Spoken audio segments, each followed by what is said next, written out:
Hello, and welcome to Lion and Mouse Commentary. I'm Holland, and this is my best friend, Tori. Hi! If you're new to our show, we rank various forms of entertainment by different categories out of a total score of 10, with only 2 points allowed for our personal taste. Don't worry, we break down everything as we go. Feel free to agree, disagree, or just find something new to enjoy. Just be sure to tread lightly. There will be hot takes and spoilers. Cut to the intro.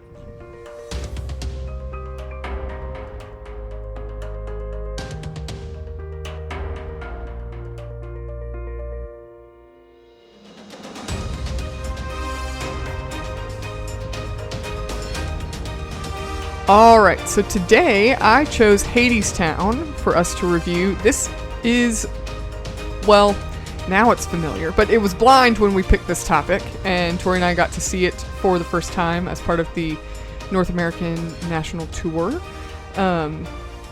So if this is new for you and you're not familiar with it, I have some facts about this production.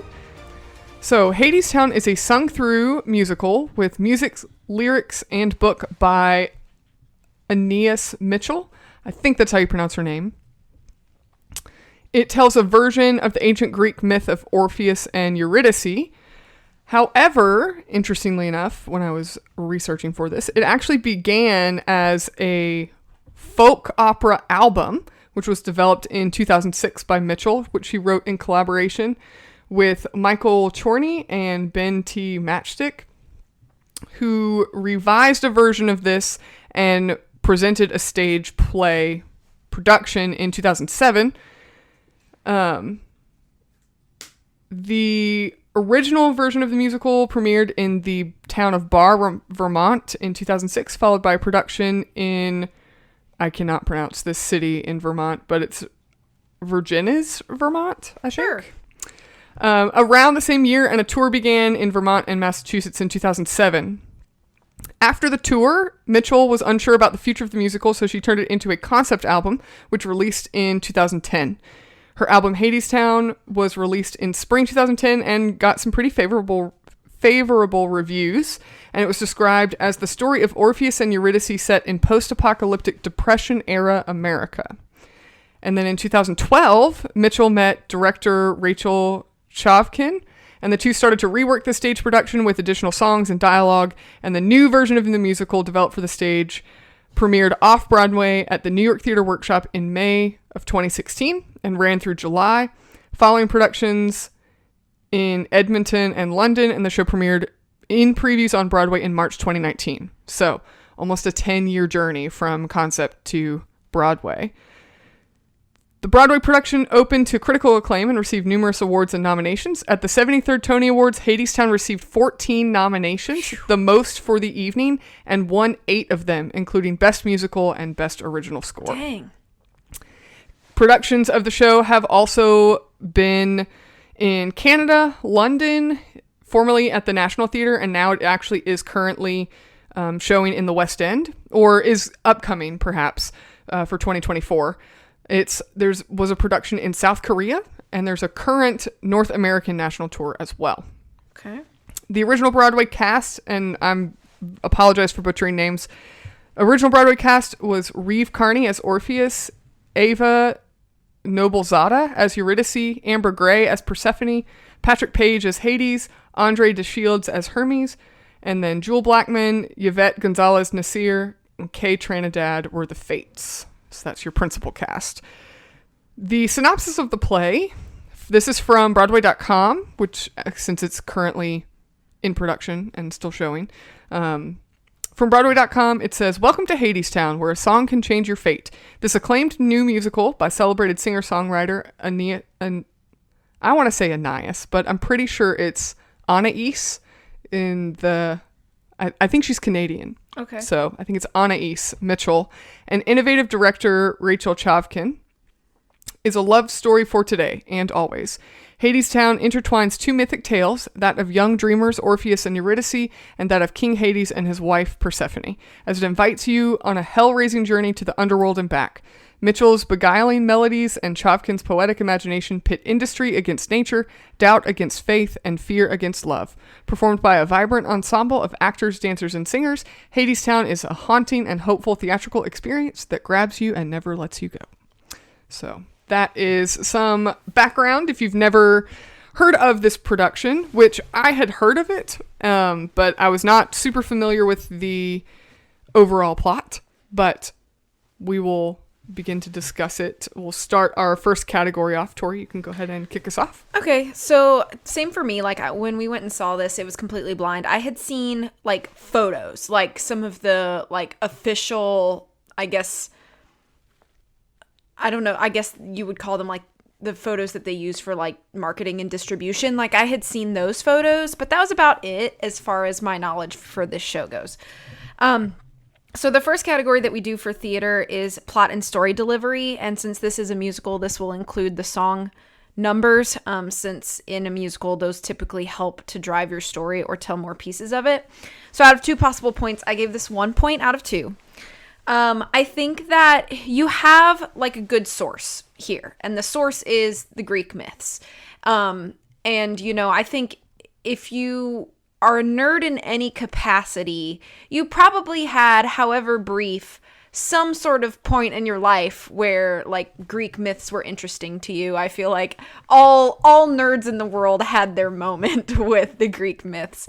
Some of us not as deep. I would say that I was probably one of the ones that was not quite as deep into mythology, but I still like appreciated it. It did hold interest for me when I was kind of like late middle school, early high school.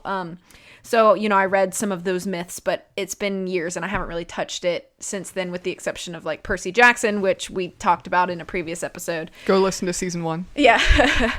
We talked about that in season 1, the first Percy Jackson novel. But you have a good source here for this adaptation, because the myths are stories that continue to like stand the test of time, because you can take a lot of what's in them, and you can apply those to different, like, I guess, retellings in whatever way. You can take the base of the story and put it in whatever context that you want and still sort of get the desired effect.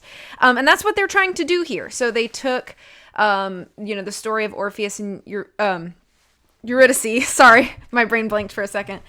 And they pulled it out of, you know, ancient Greece, and they stuck it into like post-depression time. So you're looking at like mid to late 1930s, early 1940s. And that is definitely reflected in a lot of things that I'll talk about later, such as the aesthetics in music. But it makes me wonder why this time frame, I guess. I mean, I guess it could be any time frame, but there doesn't seem to be any clear reason in the storytelling of Hadestown, like why you might be picking this time frame. And it's not like that has to ever be like an explicit thing said, but I guess I was just sitting there thinking like this could be any time frame. I wonder why they picked this. Was it simply because they wanted to have music that was reminiscent of the era? If so, then okay, like I accept that. But I don't know. It just seemed a little vague in that regard. I also think that the story can get a little blurry. The songs do help you orient at times. But there were a few times where I found myself getting a little lost.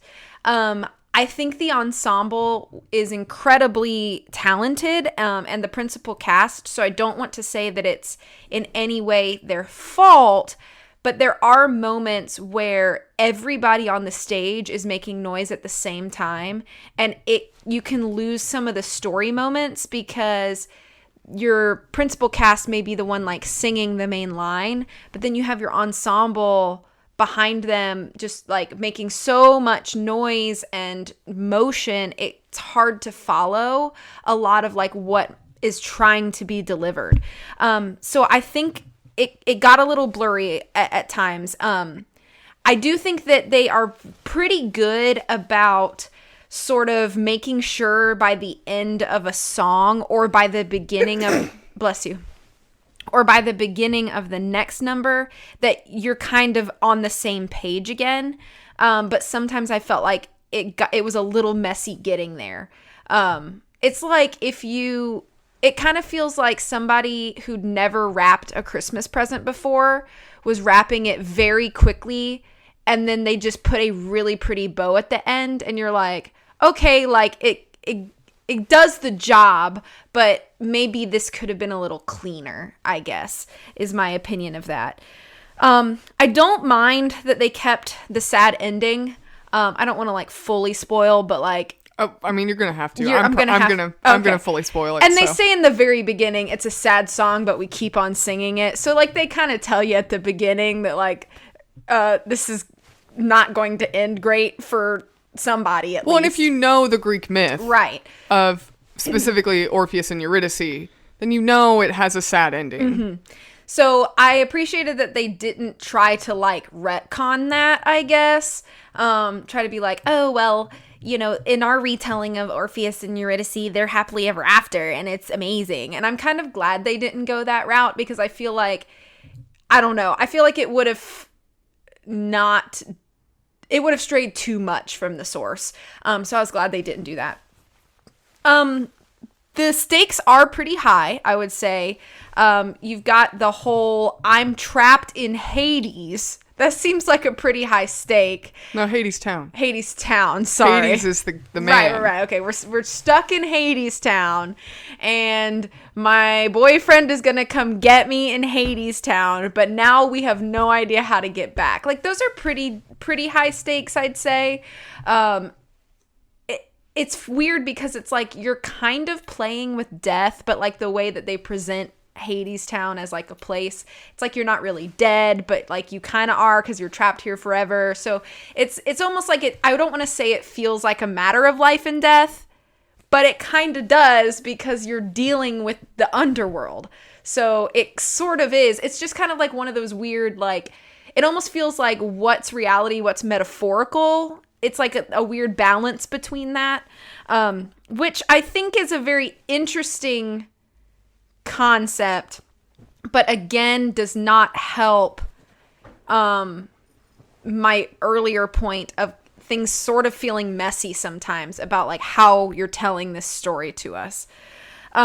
There's also like the big conflict between Orpheus and Eurydice, which is, you know, they fall in love and Hades comes to get Persephone back from above world or whatever early. So it throws nature out of whack. So that triggers the conflict between Orpheus and Eurydice, which is Eurydice is poor and starving, and Orpheus's focus is not to clothe and feed his girlfriend, it's to fix the seasons by finishing the song that brings life or whatever it is. Spring. Yeah, brings spring. So in a way, they have the same goal, but Orpheus is looking in the long term, let me get to my end goal as quick as possible, and Eurydice is looking in the right now. And so there's that weird, like, sort of, like, the goal is the same, but how we're doing it is like completely different. And there's a conflict in that. And I think that's fairly believable as far as like interpersonal relationships is like, yeah, like we both want the same thing, but now how we're going about it can cause conflict and miscommunication and misunderstanding. And if you have like a lack of patience and communication and consideration, that like gets you in trouble. And that's kind of the base of the story here, is that there is no communication because Orpheus is so focused that even Eurydice trying to come to him and have a conversation doesn't happen because he's just too in the zone, I guess. And then her lack of patience causes her to like, well, I got to take this into my own hands sort of thing. So I guess for the most part, like that sort of conflict, I am okay with. And again, it is all taken kind of from your source material. So you kind of know where they're going with all of it. I just thought that overall, the delivery of the story looks and sounds really cool, but perhaps the cacophony of that altogether sort of made the story feel, I don't know, I don't want to say it was rushed, but it almost felt like it moved in such a way that I found myself struggling to really get emotionally attached to anything that was happening on the stage. Maybe that's just me. But I felt like we were way down in Hadestown way too fast. And I think we were way out of Hadestown a little too fast too. And the whole show is only like 2 hours. If you go to like Spotify and like pull up the album, like the original Broadway cast recording, it's 2 hours and 2 minutes. And this is a sung through musical. So you're telling a very chunky story in a very short amount of time. And that, I think when we saw it, like that 2 hours, they only did like a 10-minute intermission or something too. Like it was not, we were out of there way earlier than we expected to be.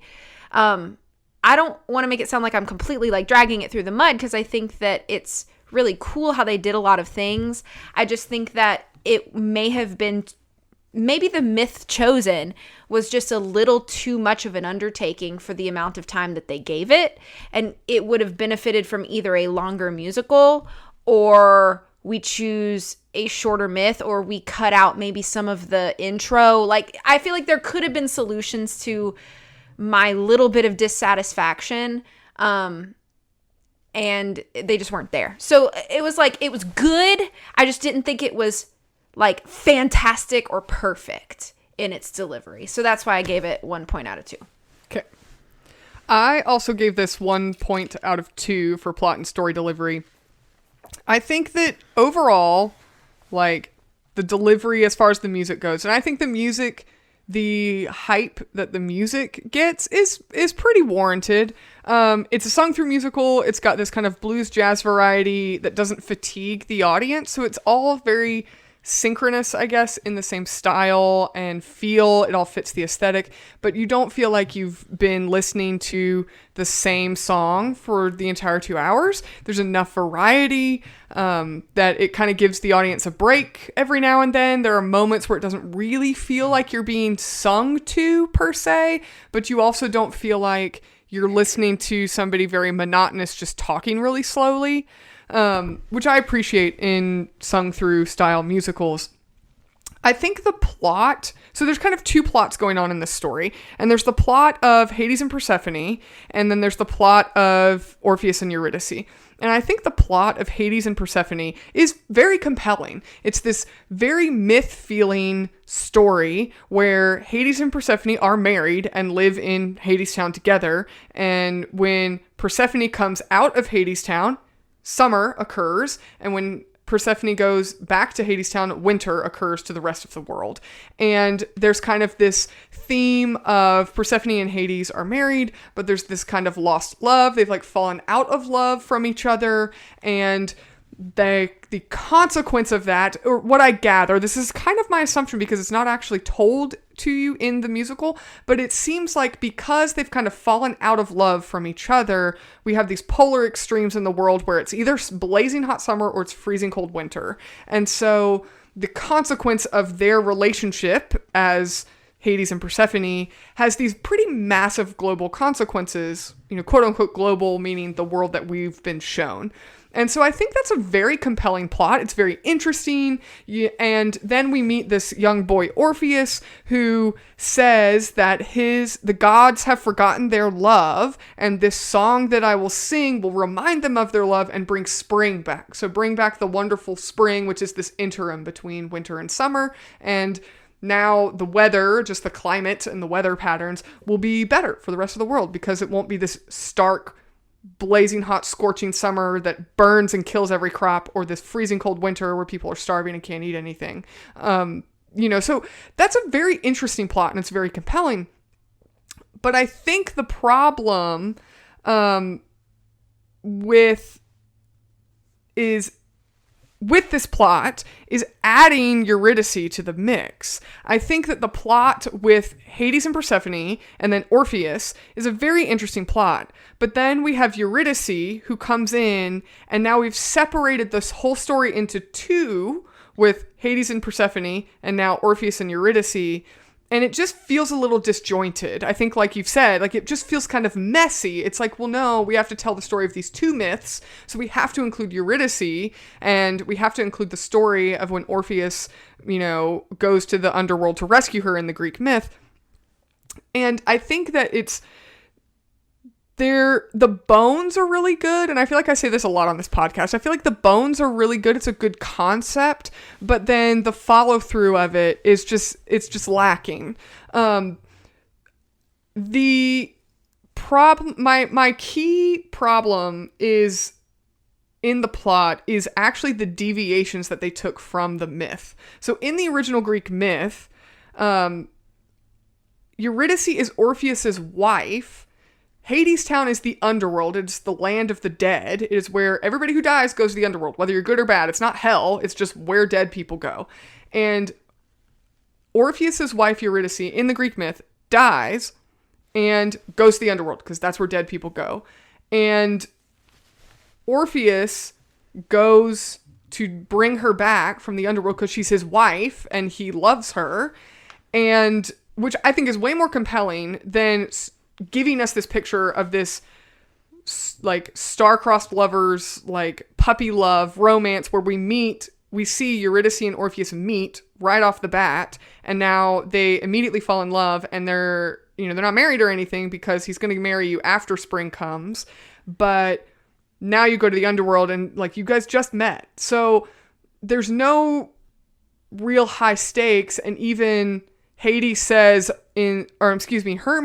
to Orpheus in the play, like, so what? You'll find another girl. Like, there will be another one to come along. So even, it seems like there's not really a lot of compelling reason for us to care that Eurydice is in Hadestown because, one, she's not dead, or is she? We don't really know. So I have a theory about this. I looked this up because there's a scene that I thought was really vague, and I wanted to see what people online were thinking about this scene. So I actually went on the Hadestown Reddit and I was looking at this.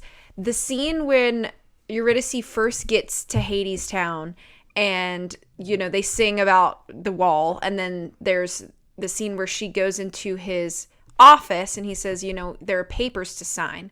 Some people theorize that meeting is Hades killing Eurydice so that she can, like, technically be down there. Right. And that's the deal that they, like, struck. And not all fans agree with that theory, and I'm not sure if I do, but it was an interesting thought to read. Yeah. Is that perhaps she is dead, and that's what occurred in the office. Right. But it's never explained in the play. And later, afterwards, when she finds out why the workers look the way they do, it's because they do nothing but work, so they might as well be dead. It's the same thing as being dead. So they even compare working the grind to basically being dead, so they're not dead. So I think that this is my hot take about Hadestown. I think that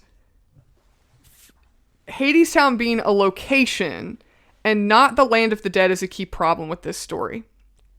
And I think one of the reasons is because especially if the workers that are there, so in the middle of this play, Eurydice and Orpheus are in Hadestown, which, is it really the underworld? Not really. It's not told. It's like Hadestown is a location. So they're in Hadestown, and then they realize these workers who might as well be dead because they just work the grind, and they decide that we should form a union and have an uprising. It becomes Newsies. It really does. It becomes Newsies halfway through the play, and it just feels a little jarring because here we had this plot with Orpheus going to rescue his love, which is not really the plot, and now it's about freeing the workers, and all the stakes are, if you get out, we'll follow you. We'll be able to follow you if you get out. We can be freed. The whole point in the myth is that they're dead. Like, they're just dead. Like, all the Yeah. other people there are dead. Like, why should Hades make an exception for you, Orpheus? Because your wife died. Yeah, it was tragic, and we're sorry, but when people are dead, this is where they come. And you don't undo death. Yeah. And so now you have Orpheus in the myth going against, like, he's risking life and limb for his wife, versus in the play, he's risking life and limb for a girl he just met. And I think it's just... It's like, it just seems like almost there, but not quite.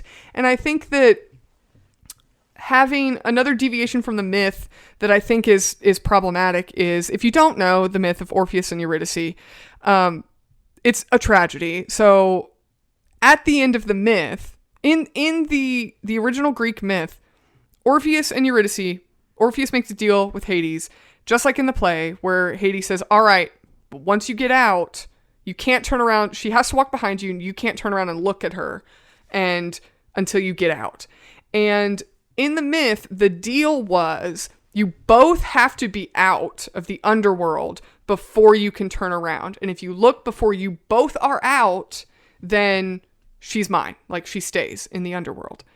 And in the myth, Orpheus forgets that he has to wait until both of them are out. So when Orpheus steps out, Eurydice is still in the underworld, and he turns to look because he's out and she's not, and she hadn't come all the way out, and then, fail, Yeah.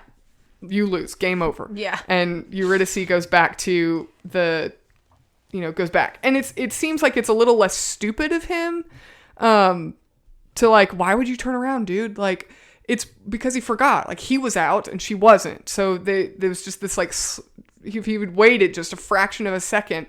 And I think that also makes the ending even more tragic, because it's not like, well, you're dumb, And so I think that overall there's the fact that, unlike the Greek myth, where that was his wife who died tragically and he doesn't want to live without her, we've now changed this plot to Eurydice made a deal with the devil and she's suffering the consequences of her actions. And now Orpheus goes to rescue her because he says he loves her, but when she was hungry, he wouldn't. It's just, when she was hungry, he wouldn't feed her. He was too busy working on his music, but he's going to risk his life to go save her. It seems very disjointed. Like, it's almost there to a good plot. And I feel like if you had stuck closer to the original myth, it would have had more compulsion and we would have cared about these people a little more and cared about what happens. I think that maybe you could have even just mitigated this by just not even including Eurydice and making the plot about Hades and Persephone and the gods have forgotten their love, and focus on Orpheus, this kind of like, keep him like this little hopeful romantic. And he has this very naive but very pure concept of love. And so focus on him and his understanding of that, and writing his song, like, make that the plot. What if I suggest that the way they could have fixed this while keeping Eurydice is that Eurydice does starve to death in the winter because that would be good. Orpheus is too busy with his music. And so so instead of making it where, like, Eurydice made a terrible decision out of her impatience or out of her desire to be taken care of, she does wait for Orpheus and he does not provide her needs to her, and she starves to death in the winter,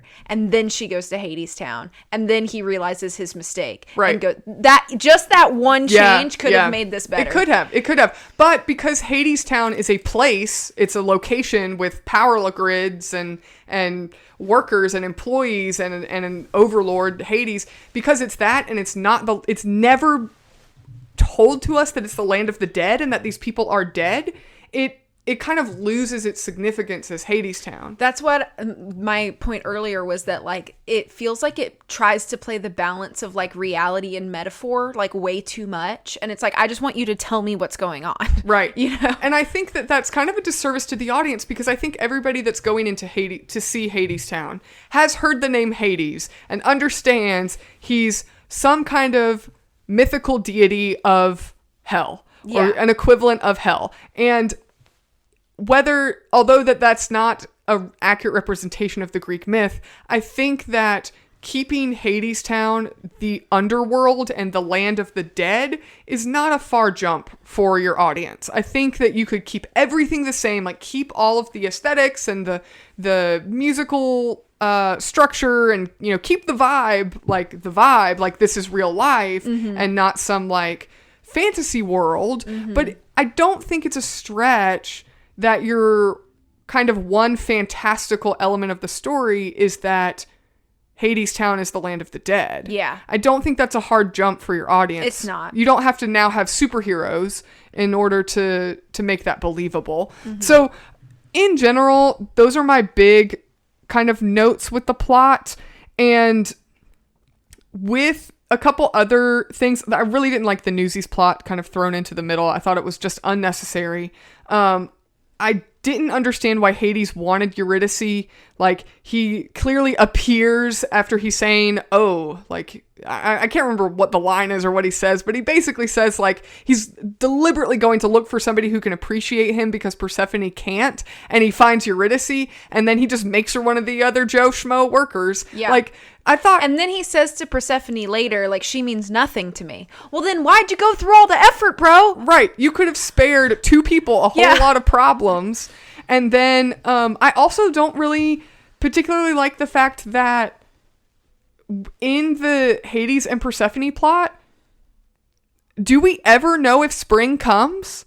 Does spring ever come? I don't know. I don't think they answer that, no. So the whole crux of Orpheus's song was that so spring will come. Mm-hmm. It's like, does spring ever come?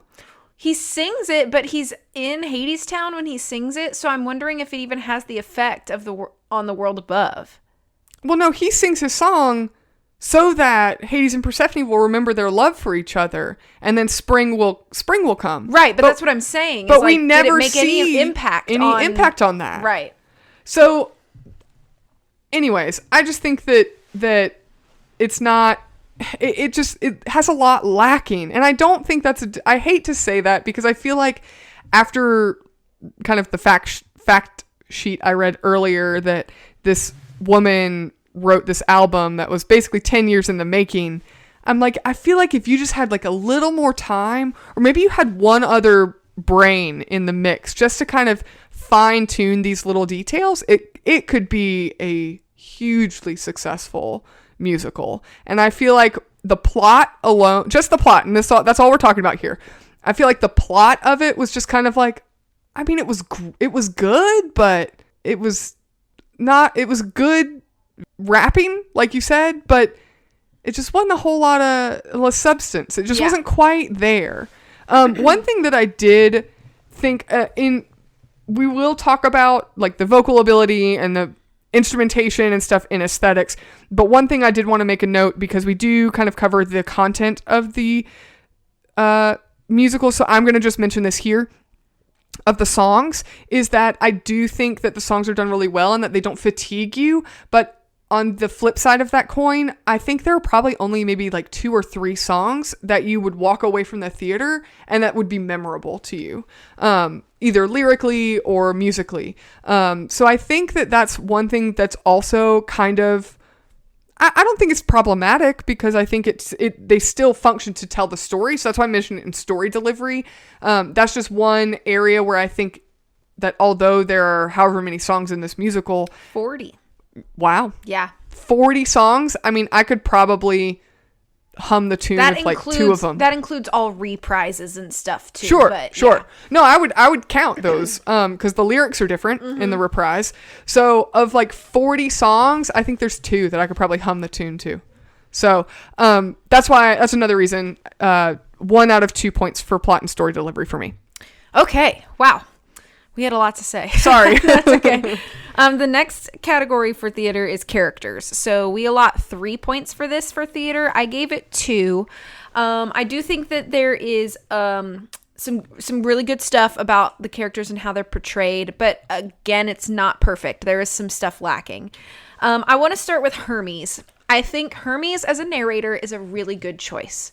I agree. I think Hermes as a narrator is a really good choice because he is present enough to know all of the information needed for a narrator to deliver to the audience, but he is not so close to either main plots or, either of the main couples, if you will. He's not close enough to twist or bias the story in any way. And I think it helps when you have, this kind of ties, this does kind of tie to plot and story delivery a little bit, but I wanted to mention it more in characters because I'll explain. But it's helpful when you have two main storylines and they're from very different perspectives, if you will, to have somebody in the middle to kind of help you navigate that. Because otherwise it's going to become this is Orpheus's point of view, or this is Persephone's point of view. And I think it's helpful when we're technically seeing it from a third party perspective. And that way Hermes can give sort of background about what's going on to the characters that he's known for millennia or whatever, because he's Hermes and he's been around as long as these other gods and characters have been. So I think it's just a really great narrator. I really like also how Hermes is a character that does sing quite a bit, but there are lots of moments where everybody else is singing and Hermes is the one speaking. And I think that it's nice how they sort of give Hermes a distinction in almost every song that Hermes participates in, whether that is Hermes is the one singing and everybody else is just doing their action, or everybody else is singing and Hermes talks to you throughout. So I think it's a really good way to set Hermes apart. And also I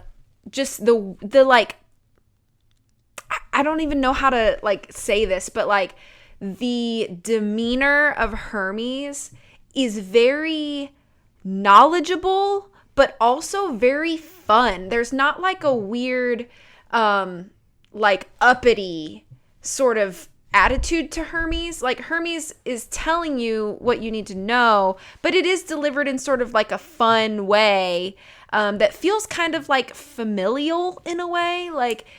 Hermes is your uncle or whatever, and he kind of talks to the audience like that. And that Hermes does have fun with characters on the stage. And yet he's not so fun and lighthearted, right, that at the end, when you find out it's a tragedy, if you don't know the original myth and you now are finding out for the first time, oh my gosh, this is a sad ending. He's not been so jovial the whole time, right, that now it's well, who is this guy? Yeah, he's not the jester or the clown, right, by any means, but I just think he's a very balanced character. And because you have very different personalities on the stage, sometimes at the same time, Hermes just kind of feels like a very nice median to everybody in the cast. So I just thought Hermes was a great choice for narrator. I also want to make a quick note that the orchestra is not in an orchestra pit. The orchestra is present on the stage, and there are interactions between the cast and the orchestra. And I thought that was neat. I liked that in a way the orchestra kind of is part of the cast or part of the ensemble. They just don't dance. They're just there with their instruments, having a good time.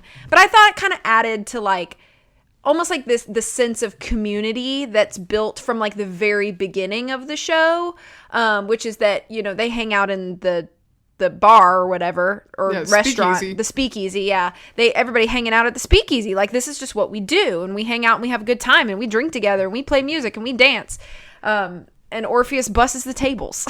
And so from the beginning, you're kind of informed, not necessarily in words, but just with everything else that all of these people are this is the community. This is the community. And I like that the orchestra is part of that community instead of something separate.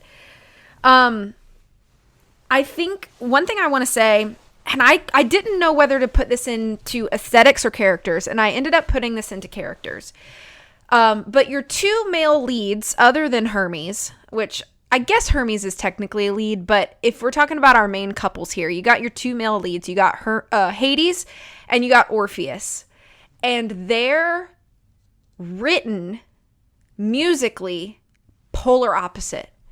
Again, I didn't know whether to talk about this in aesthetics or characters, but I ended up putting it in characters because I think the way that they're written is to, I guess, give sort of an audible indication of who they are as people. So if we talk about Hades' voice, Hades is written for a bass singer. And while he doesn't always sing in technically like the bass range, he does sometimes break out of that into more of a baritone.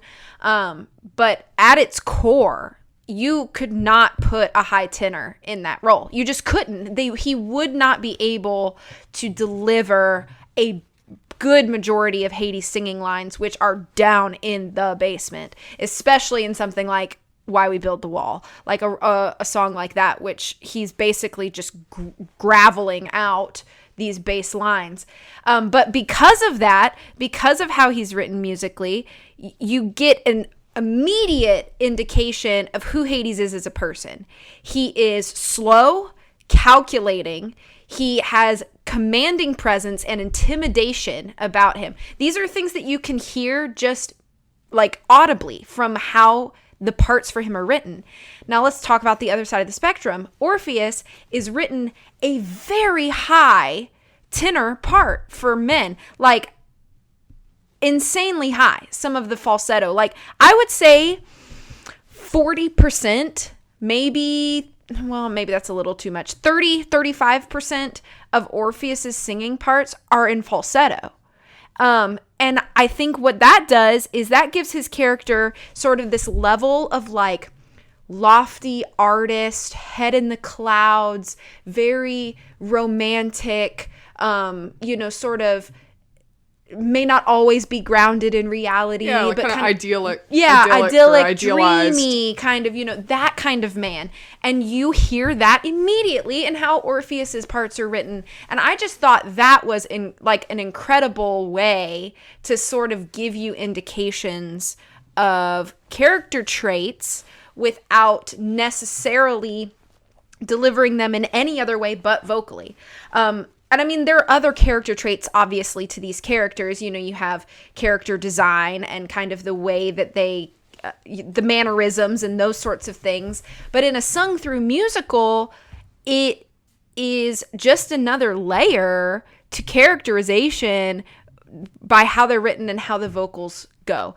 And I think that the people that we saw, which are not the original cast, but the touring cast that we saw, incredible. Like, as far as like, and again, I'll talk about this more in aesthetics, but I bought immediately that like, wow, look at the notes that dude is hitting. Like, I don't know if I could hit some of those notes falsetto, but like he was nailing it. And then as soon as Hades started singing, and I was like, whoa, that bass. But it really does help kind of sell you the characters and like who they are and what kind of ideals they hold.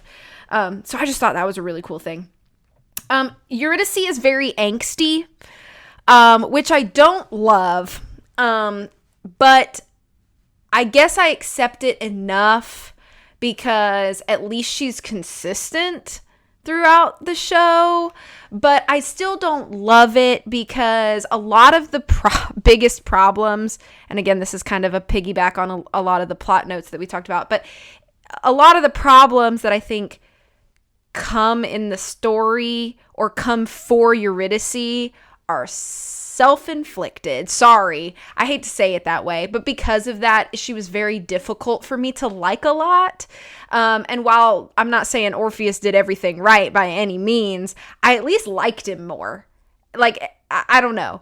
But just something about how negative Eurydice tends to be, or impatient, or almost like, I guess she holds a level of pride that's not appealing, I guess, to me. And so she was just one of the more difficult main characters for me to like. I maybe I might want to bring my next point open for discussion here. How do you feel? Because I'll talk about how I feel. How do you feel about the fact that they have sort of, maybe not completely all the way to, but they have sort of given us a version of Persephone, and she sounds and appears to enjoy imbibing a lot. And I didn't know quite how I felt about it. I guess you could explain it like she's married to Hades, number one. Number two, she spends half her year in Hadestown, which, is obviously not ideal living conditions. And this past time when she went above Hadestown, he snatched her back real fast. So it's like, seasons are off and like whatever. So I guess you could explain it like she's probably just fed up. And like you mentioned before, they've sort of fallen out of love with each other. But I don't know how I felt about the fact that like Persephone seems to be kind of a drunk. Yeah. I don't know. How do you feel about that? Yes, I am glad you actually mentioned that because I didn't have any notes on her as a character, specifically. So that's an interesting question because I do think that it fits the 1930s Depression era speakeasy bootlegging kind of vibe. And so it's almost like, well, did you just pick somebody and you needed somebody to be a bootlegger? Like, why isn't Hades the bootlegger? He's wearing the pinstripe suit and looks like a mobster. Like, it could have been him. But I also kind of feel like, I'm wondering if they are kind of playing like she goes to the bottle because she can't go to her husband. Like, and I don't mean that like provocatively, but right. Like, maybe that's her way of coping with the fact that her husband, well, I mean, there's a lot of, it's evident that there's a lot of emotional distance between them. Right. So it's like, does she find her comfort in sort of masking all of that? Yeah. Yeah. Like, that's kind of what I got. That's kind of the impression that I got is that she's just like, I think it's in the second act. There's a song where she comes out and sings like solo by herself. Our Lady of the Underground. Yeah, yeah. Mm-hmm. And I got the impression in that song where she's like, yeah, she runs the bootleggers and speakeasy because it's the only purpose she has when she's in the underworld. So I don't know, because it's like, I almost feel like it's the opposite of the character of somebody that would be the one that brings summer. Yeah, that's what I mean. So, because like in all iterations that I've ever read growing up of Persephone, she is so opposite to Hades. She's the sun. Yeah, she is the sun to his darkness. She's kind of the warmth to his coldness. Like, and so to see her portrayed as sort of a, at the very least, someone who enjoys an adult beverage quite often, maybe not all the way to drunkard, but tipsy. It just felt weird to me. Like it didn't quite feel like who I would think of when I think of Persephone, But I also think it does kind of fit in this kind of darker toned story that, yeah, she brings the summer when she's above ground. But then when she goes down below, the only thing she has is like her pub, And so it kind of makes sense to me that it's like, okay, she comes up to the summer, she's free, like summer comes, she gets to, see the sun and be in the warmth and, everything's great. And that's who she really is. That's, her truest form, if you will. And I mean, even in the show, she's wearing like a green dress. She has flowers. She's got a basket on her arm. Like it's all just visually very bright and sunny and summery. And then when you see her in the underworld, she's wearing all black. She's in the dark. So it's almost like if you kept a butterfly in a dark room, what would that butterfly look like after 6 months? Right. So I got the impression more of like, this is how beaten down she is.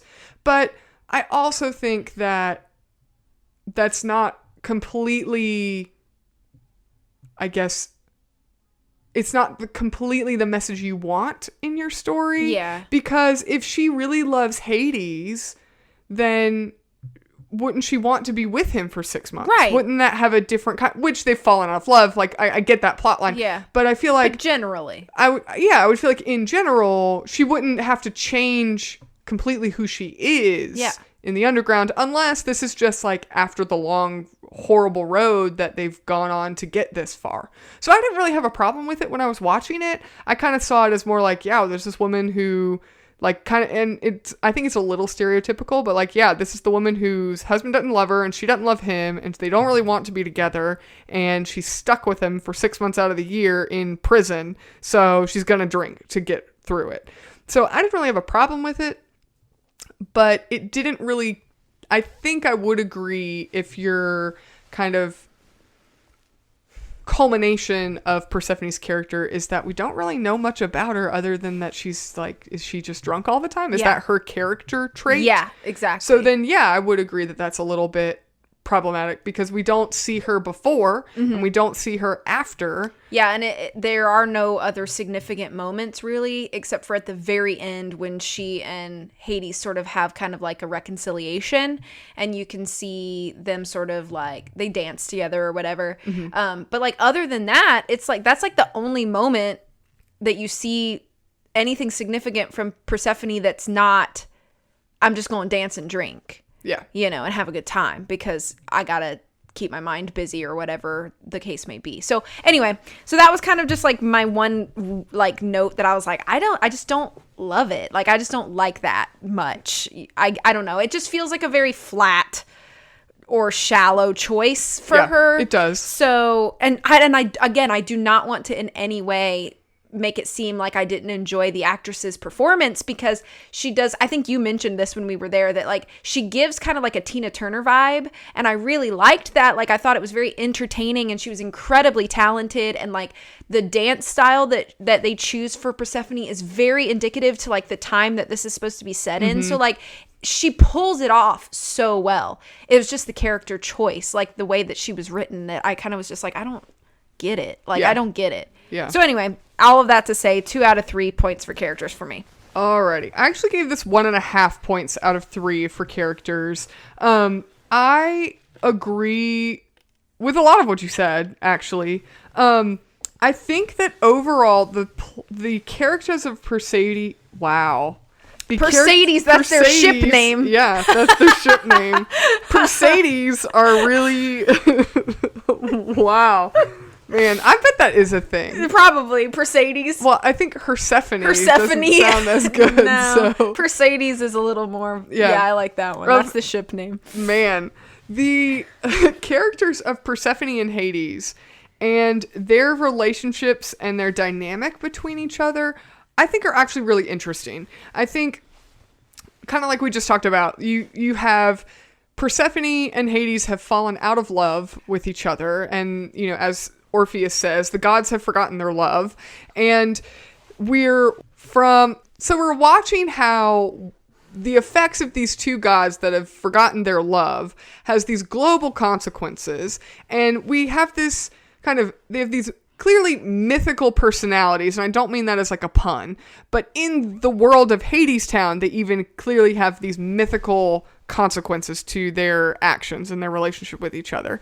And Hades in Hadestown is like this business mogul by the time we see him, and he kind of reminds me of Pulitzer from Newsies. And he kind of... Well, especially with the Newsies subplot that they throw in. It's like too much Newsies. He's going to start singing the bottom line. Honestly, I was waiting. That's kind of what the Build the Wall song is. I mean, it's very reminiscent of Newsies. But you kind of have these very opposites attract kind of characters, and I think it's a very relatable plot, which I know this isn't the plot topic, but I think as characters this makes them very interesting because I think that any people that love each other, whether it's romantic or platonic or familial, like anybody that you love in your life, you have moments where you're like, I just don't really like you. Like, I don't really like you, and I don't want to be around you. Like, I'm done. Like, I'm had too much of you. Like, and I don't know if I'm gonna if that's gonna really change. I think every relationship, you have those feelings, those emotions, or just that's part of being human. And I think that's very. But they're gods. Yeah, I know. But we can relate to them because we're human, and they may be gods, but let's face it, they're not very godlike. So I think that the summer versus winter, that whole dynamic makes them very interesting characters, and we don't know. I wouldn't say that they have a significant amount of depth, but they're at least characters that we can kind of attach to, like find attributes that we understand and relate to and connect with them and follow them through the plot. And I think that's important in this story overall. It has to be a pretty character-driven story. It's very much a drama. It's an epic. It's a myth. And so there's not a lot of like mythical battles happening in this story. It's a very drama-driven, character-driven story. So I think Hades and Persephone it's a very interesting story, and I think that the concept of Orpheus bringing spring again makes for an interesting plot, and the characters really drive that forward. My problem with this, I agree with a lot of what you said with Hades. The Fates, I think, are a great characters to have, because again, we're bringing the world of mythology into like physical form in front of you while you're watching this play. And I think the Fates are very interesting characters because they're sort of on this line of like, are these real or are they human portrayals of a metaphor? Because if you watch them through the play, they're the ones like blowing Eurydice's candle out, or they're the ones that are like taking her bag away from her, or they're not that they do this on the stage, but they're the ones that are like making sure a door closes at the wrong moment, or making sure they're always antagonistic on the stage, and yet they're moving the story forward, and it's just very, very interesting. And my question is, are the Fates the real villains here? Like, are they really the ones that are... They're always against all the characters in the story. They're the ones whispering in Hades' ear that you can't let Orpheus go. Like, imagine what would happen if you let them go. Again, Newsies. Like, yeah. So they're the ones whispering in Hades' ear. They're the one making Eurydice, follow Hades to the underworld. Like, I'm sorry, to Hadestown, because there is no underworld. We don't know what that is. So I think that they're very, very interesting characters. And I think it's very applicable in theater to have these characters that require a little bit of suspension of disbelief. I think all of theater requires some suspension of disbelief, but especially when you have three women that are the Fates and they're somehow manipulating their environment to cause like unfortunate things to happen. I think that just makes for a really interesting story. And I think that we don't know anything about them, but we don't have to, because are they real or are they just a metaphor? We don't really know. So I think that those characters are very interesting. They help move the story along. They really round out the world. I would say that like the Fates almost serve a purpose in the storytelling similar but different to how Hermes does. Yes. Where they don't exactly narrate, but they have a level of control over the story that a lot of other characters don't. Yeah. So. Yeah. My biggest problem with this play and why I didn't give it full points, and again, the acting's good, the casting's good, the vocal ability is phenomenal in this cast, which we'll talk about in the next category. But Orpheus and Eurydice just are not very interesting. They're just not interesting characters. They're very flat and bland. And I mean, all the Hadestown stands can just come at me, and that's fine because I stand by it. They're just very boring characters. We know nothing about them at the beginning of the play, except we know Eurydice is hungry and she doesn't like it. Like, who wouldn't? I'm sorry. Like, that's not a character quality, that you are starving and you're hungry and you're upset that you're like, who wouldn't be? That's a basic human need, like, to not die. So that's not a character quality. And then I just think it's very stereotypical that she's like, Orpheus, like, literally falls in love with somebody he just saw. He hasn't even met her, but now he's immediately in love with this woman. Like, okay, but he's supposed to be a hopeless romantic. Like, no, that's not, like, are we trying to tell a story about humans, or are we trying to tell a story about concepts? Because these are supposed to be human characters that we care about and follow, not this, like, ethereal idea of, like, a hopeless romantic. Like, Orpheus is not 7 on the playground falling, having a playground crush on somebody. He's a grown man who has this, like, artistic dream that he's going to write a song that will bring back spring and save the world. And then he's like, oh, by the way, I love you and I'm going to marry you. Like, what? Why? Like, at least round it out into the rest of his character that, like, he, has a reason for loving her. We never know why Orpheus and Eurydice love each other. Yeah. We're never given a reason why they love each other at all. There's no basis of their love, except Eurydice says at one point, I think she says that she just really wants security and maybe Orpheus can give her that. He never promises her that. He never tells her, hey, you know what? You're hungry and desperate and destitute, and I really want to take care of you. Like, I know something about you, and I think you're a good person because of these attributes about you that I now know. Like, that never happens. Well, I think the fact that, like, she does crave stability almost more than I think she cares about Orpheus. Exactly. That's the reason I think that she accepts Hades' offer and uses the ticket after he sings Hey Little Songbird to her. Yeah. Because he basically says, I have everything you could ever want and you would never want for any, like, he basically promises her all the things that she wants from Orpheus. Right. Which is not Orpheus. She doesn't want Orpheus. She wants the possibility of, like, just having a secure life with somebody. Yeah. And that's why I think she ends up taking Hades' offer. It's not because she cares about Hades either. It's because she goes, oh, cool. And then she's like, well, I need to eat. So that's why she goes. Right. And that's why the fates say, hey, don't be so hard on her. You'd probably do the same thing too. Mm-hmm. And it's like, I would agree with that.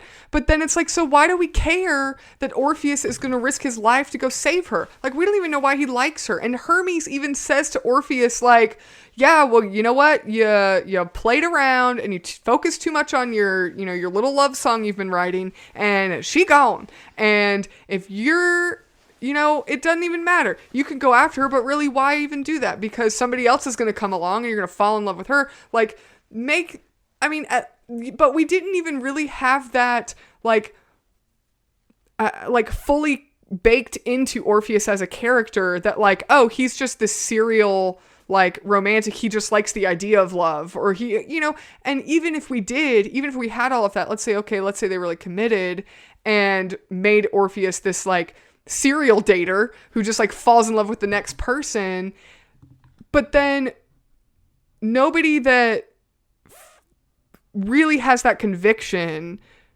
would really ever put their money where their mouth is and go to the underworld for it. So now we have this foolish, if we committed to this, like, oh, but he just falls in love with the first person he meets, like, all the time, like, he's just a foolish boy who would never succeed anyways. So if that was the story we were going with, then why don't we just go with that story? Because he's going to fail at the end anyways, because it's a tragedy. Like, why don't we just keep him this foolish boy that, made a stupid decision, and now we have a cautionary tale? But we don't. We're told that, no, what Orpheus and Eurydice have is real love, but we have no basis for that. Right. And so because we haven't committed to make Orpheus this foolish, lovesick boy, and we haven't bought any foundation to say, no, this is real love, and this is what real love looks like. And that's why Orpheus understands how he can bring back spring and make the gods remember their love is because he has real love. We're never given that. So it's this weird like line in between these two possibilities that makes both of these, and there's no commitment to either end, which makes these characters just bland. They're so bland and boring that I was watching the play and I was enjoying the play. Don't get me wrong, I was enjoying it. But we got to like kind of towards the 3/4 of the way through, and I kind of realized, like, you know, if Orpheus and Eurydice don't make it, I don't really care. Like, that's a problem. Yeah. These are 2 of your 4 main characters. Yeah. Like, it's a problem if, like, you get 3/4 of the way through a show, and you're like, you know, if they don't make it, that's fine. I guess I'll just see what happens. Yeah. Like, you're not rooting for anything. Right. Yeah. Because neither of them have enough depth to have conviction that compels your audience into that. I think that Hades and Persephone have more connection with the audience. I think they're the way that they're developed and built and the way they're introduced to you. I think that there's way more depth that draws your audience into that plot, and it's a much more interesting plot for one, but I think it's because those characters are more interesting. I know this is kind of blurring the lines between plot and characters, but I think because the 2 concepts of these overarching plots require good characters, that's why I kind of attributed to the character aspect of this, because I just think Orpheus and Eurydice are boring. I think Eurydice is past boring and all the way to just stereotypical. She's this like angsty teenage girl. She has motivation, but it's all self-serving. Right. Yeah. So like, why do we want her with Orpheus anyways? Even if Orpheus truly loved her and was like, I love you and I want to marry you, and you know, then why do we want him like to end up with her? Any romance that the only basis that your audience has is that you are attracted to each other, that's not enough. Like, it's just not enough, especially with something as high stakes as this. Yeah. So I think that just overall, like, Eurydice is so jaded right out of the gate, and we're told that because she's like, you know, destitute. And then she changes within the span of one song. She falls in love with Orpheus, or we're told she falls in love with Orpheus. We don't really see anything that tells us that she's really in love with Orpheus. And then she leaves because she's starving. And then Orpheus, who now has said he loves her and he's going to marry her, doesn't even pay her any attention whatsoever. He's completely ignoring her. She's literally talking to him and he's just won't even turn around because he's so obsessed with his work.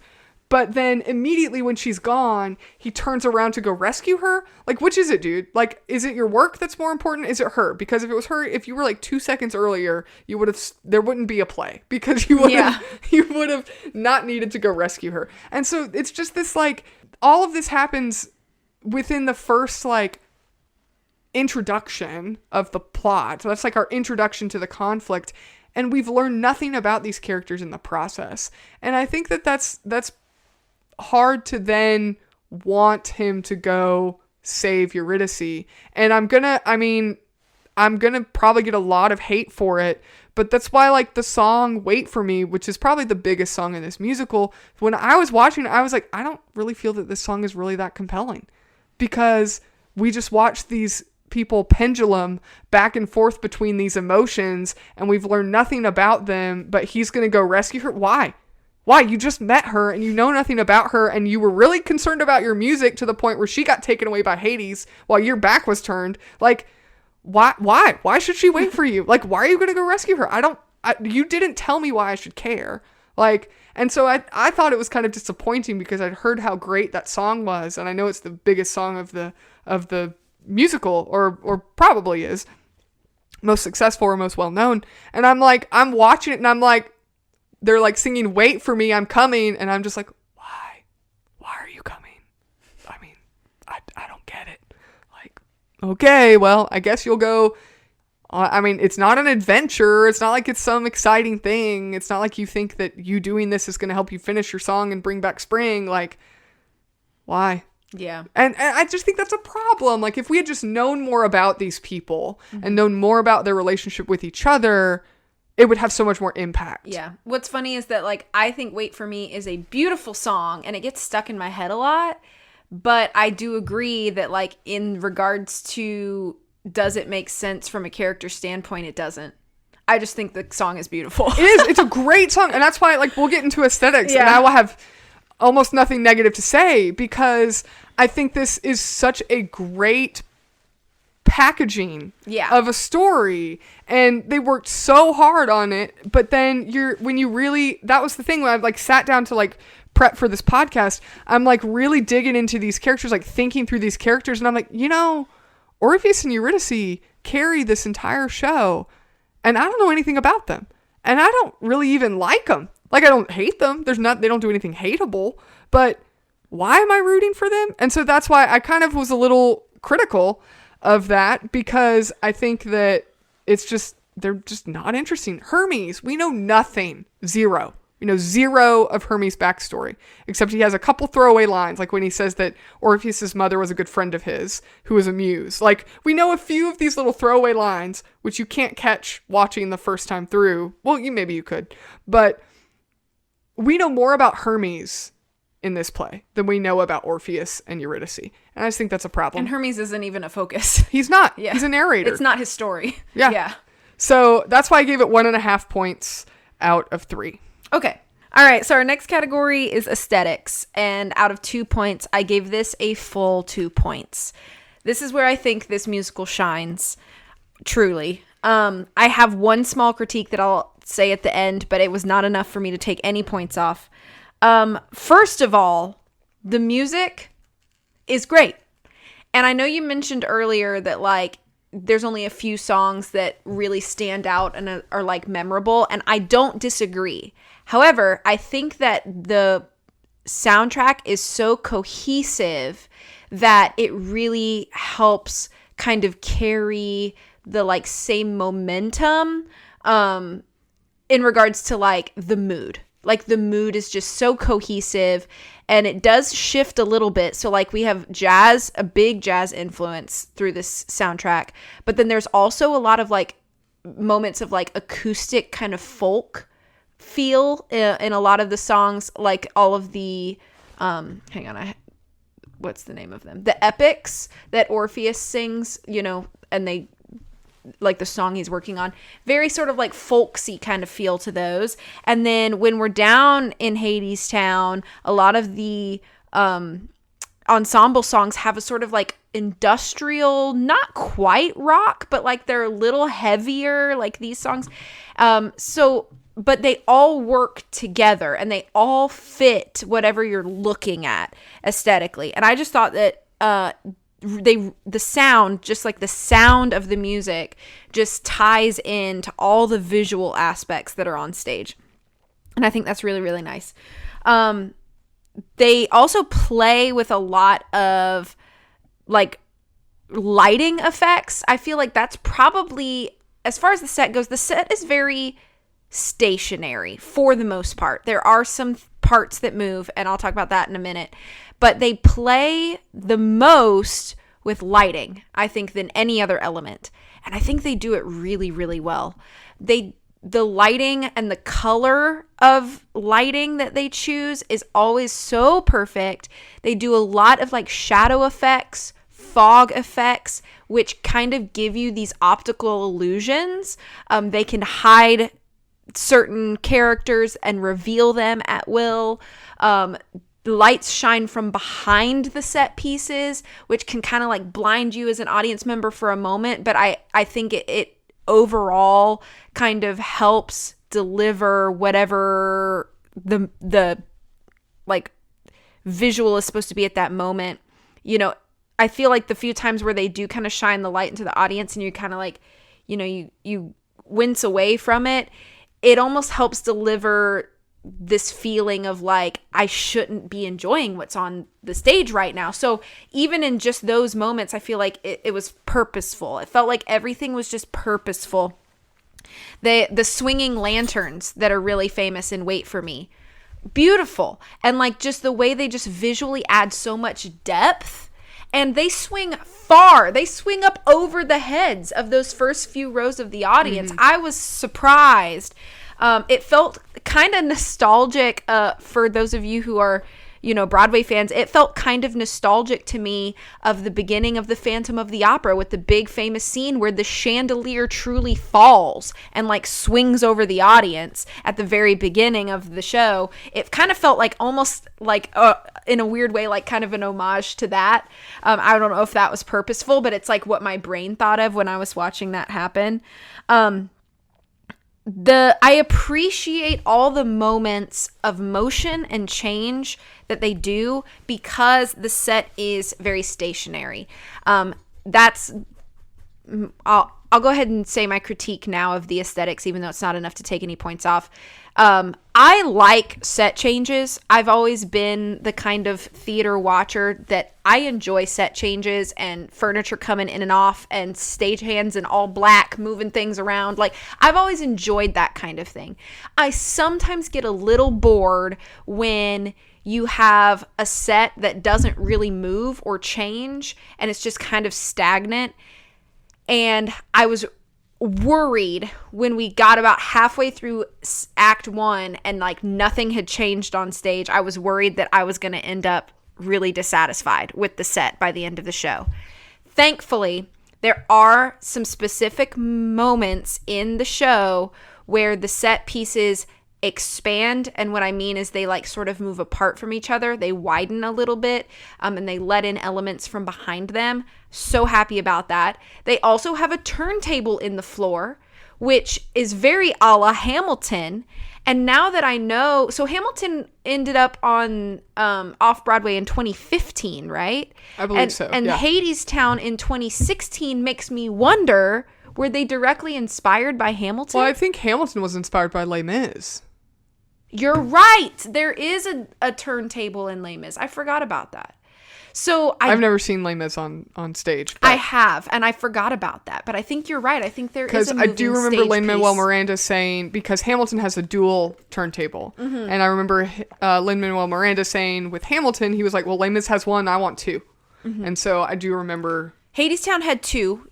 I could tell. Well, actually, I don't know. Maybe it was just the one. I think they just had the one. Yeah, just the one band that moved. But I don't think the middle turned. Okay. Did it? No. I don't remember if it did. I don't remember. I don't believe so. Okay. Because I remember when, at one point when Orpheus, I almost forgot his name. When Orpheus is singing, that's how forgettable he is.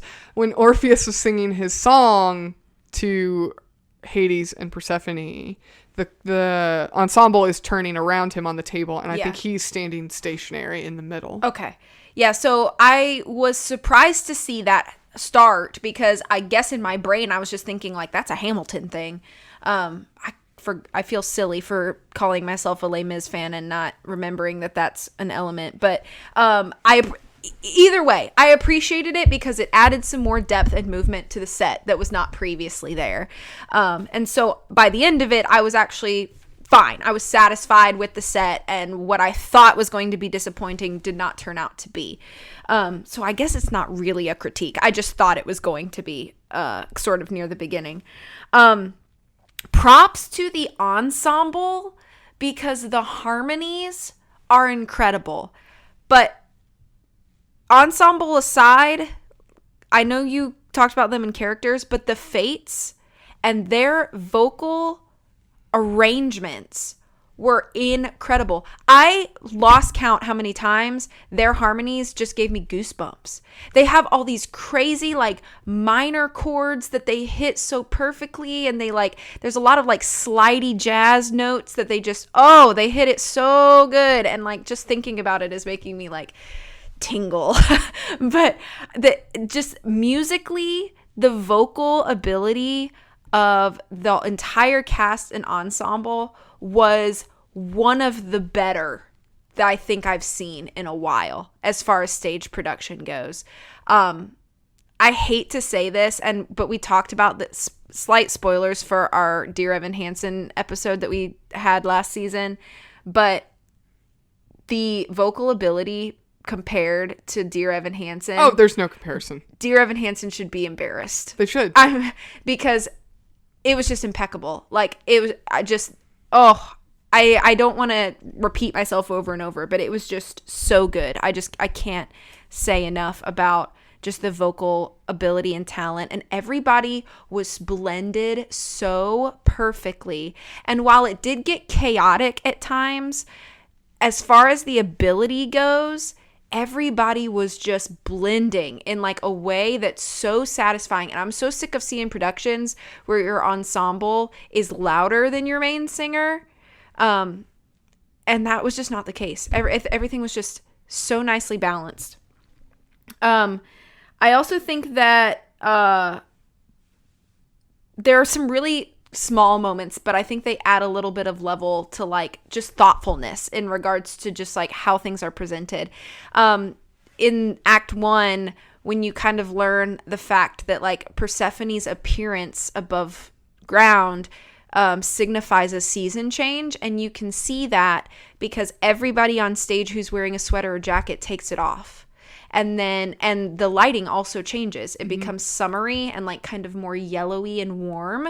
And then when Persephone is taken back to Hadestown prematurely, all of those sweaters and coats go back on. The lights turn more blue-gray. It's just, and if you're not like watching for it, you could probably miss it because it's just like small things like that. There was just, it was very evident how much thought went into set design and just kind of stage managing. So just the team that worked on the aesthetics, I really want to give them proper credit because there's just so much tiny attention to detail that's given to just make sure that everything that you're seeing and hearing matches at any given moment. And even if it's not the character that you're focused on in that scene, all other characters or orchestra even or ensemble that's on the stage, it's all matching. Everything matches at all times. And I just really, really appreciated that. So that's why I gave this full 2 points for aesthetics. I also gave this 2 full points for aesthetics. I agree with pretty much everything you've said. I love that the one set that's there looks like a speakeasy, and they have in the first act at the beginning when they have like a table and chairs and stuff set up in the middle like it's a pub or a tavern or speakeasy kind of feel. And then yet the portions of the stage that remain in place, so like the table and the stage do come off, so technically there's a little bit of a set change, but the backdrop all stays the same, and those are kind of physical hard set pieces. When they expand, if you will, to bring in Hadestown, or to portray Hadestown, they still feel like they visually fit. I really like that at the beginning of the show the entire cast is on stage. Like the whole cast is on stage, and they remain on stage for the first several numbers. I like that Hades and Persephone are kind of sitting up in the little balcony area that then becomes Hades' office in Hadestown. I like that they're there and they're just stationary up there for the introduction, if you will, of the show. I think that that's just a great like visual touch. It feels like, I think visually, overall, you could summarize it by saying that this show feels like theater. And in a way that sounds nonsensical, I think if you are a theater goer, you kind of know what I'm getting at, is that it feels like this is what it's supposed to look like and feel like when you go to a theater. That's a really good point. And it does feel like a silly thing to say, but it's almost like if you ever did theater or musical theater growing up, it's like, you know how like there's like the jokes where it's like a theater kid can spot a theater kid? It's almost kind of like that. It's like you get there and you're like, this is how it should be. Like, this is how it should feel to sit here. Right. It all feels, everything is practical. There aren't any screens used, which I love. I've in a lot of modern musicals, screens and technological sets have really become prominent. And I do believe there's a time and a place for that. But it's just so intimate feeling when you walk into a show and you sit down and the stage is all really there. And you sit down and you feel like it's drawing you into the space. Like you're not just sitting in an audience watching a movie screen. You're pulled into the show as a whole. And I think they further do this by immediately, straight out of the bat, Hermes walks onto the stage and he's breaking the fourth wall. He's talking to the audience. Like, you're part of the show now. Like, hey, you're here. We have some gods in the audience here. Like, they immediately just pull you in. And it really, to me, just felt like, oh my gosh, this is like what theater is supposed to be. Like, this is theater. Like, this is really what a theater show is supposed to be, rather than a stage production, So I really liked that. And that's just kind of how the visuals felt on the whole show. I loved that they used a lot of light, the really use of light, like kind of falling on these or following these themes of like light and darkness. A lot of the stuff you mentioned, I won't go over again, but I particularly liked how the lights changed for the train. When the train came, it kind of blinded you for a minute. Right. I like that when Orpheus is singing about summer, the lights change immediately, kind of incrementally. When Hades mentioned something in Hadestown about like, look, I built this new power grid while you were away, and look how bright it is. Like, lights shine on him, kind of incrementally brightening him when you're kind of seeing him talk about like the power that he now has, both literally and figuratively. Orpheus, when he's walking, taking the long walk out of, I just think that entire structure visually is absolutely beautiful. That when they're leaving Hadestown, and Eurydice is walking behind him, and they start on the turntable and they're walking in place, but because the turntable's moving, you have that constant feel of movement, like you're watching a camera pan with them. And all the fog comes out, everything is completely dark, and then the Fates come out with these lanterns. And the use of that, like, Orpheus never becomes dark, he remains in light. Like, just the technical aspect of this is just mind-blowing when you think about it. Like, and then the way Eurydice disappears into the fog, and she's no longer lit, but we know she's still over there somewhere, like, if you're thinking about it. And the Fates come out with these lanterns, and it just... the whole concept of that is that Orpheus is having these doubts while he's walking, because he can't look behind her or she's gone forever. And you don't just hear all of that with the vocals, but you now feel it because you're pulled into that world with them. And then Eurydice reappears, and then she disappears, and things can move in and out of the fog, and the lanterns kind of flicker and disappear. And it's extremely beautiful, but yet it's also like, if you're familiar with theater, like, I can't imagine how incredibly technical that is. They have to hit their marks perfectly every time, or the magic is kind of ruined. So there's so much of that's just in the lighting and the elements of kind of use of light and darkness that just really are done so well. One thing I like about this show as well, you kind of mentioned earlier about the orchestra being sort of like members of the cast, if you will. I completely agree with that. And then we also have moments that I'm decided to mention here in aesthetics, where the cast becomes members of the orchestra. In a way, one of the Fates plays an accordion, and while they're singing, Orpheus plays his quote-unquote lyre, is an electric guitar. He plays it on stage while he's singing. So you don't just have these actors that are phenomenally talented, and they have incredible vocals. I won't rehash all of that because I agree, the vocals are just fantastic. But now they have to play their own instruments and sing and move on cue and get their lines right. I mean, it's just impressively talented. I can't imagine how many hours goes into rehearsals for things like that. I'm sure you have to drill that stuff until it's muscle memory, simply because there's so many moving parts. If you didn't have it as muscle memory, it would just be difficult to try to balance all of that. One note with the vocals I did want to point out is when Orpheus sees Eurydice for the first time and he's singing to her, he kind of like makes this little flower and he's singing to her, and the